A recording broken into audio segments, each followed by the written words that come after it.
वसीम उर्फ मुकरी अब्दुल रहीम सालार या सोलापूर व धाराशिव जिल्ह्यातून 2 वर्षाकरिता तडीपार करण्यात आलाय। इसम नामे वसीम उर्फ मुकरी अब्दुल रहीम सालार, वय 38 वर्षे, राहणार 160 सिद्धेश्वर पेठ, चमन शावली टेकडी, दीनदार मशीदच्या बाजूला, विजापूर वे सोलापूर, याच्या विरुद्ध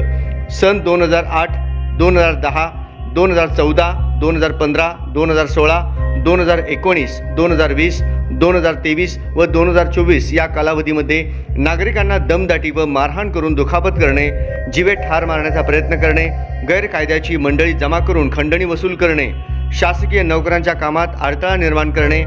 दरोडा टाकणे व सार्वजनिक मालमत्तेचे नुकसान करणे यासारखे गुन्हे दाखल असल्याने त्याच्या विरुद्ध जेलरोड पोलीस ठाण्याकडून महाराष्ट्र पोलीस अधिनियम 1951 कलम 56(1) अ ब अन्वयेचा तडीपार प्रस्ताव पोलीस उपायुक्त परिमंडळ सोलापूर शहर यांना सादर करण्यात आला होता। सदर प्रस्तावाच्या अनुषंगाने विजय कबाडे पोलीस उपायुक्त परिमंडळ सोलापूर शहर यांनी कार्यवाही करून त्यांच्याकडील तडीपार आदेश क्रमांक 969/2025 दिनांक 16 एप्रिल 2025 अन्वये इसम नामे वसीम उर्फ मुकरी अब्दुल रहीम सालार, वय 38 वर्षे, राहणार 160 सिद्धेश्वर पेठ,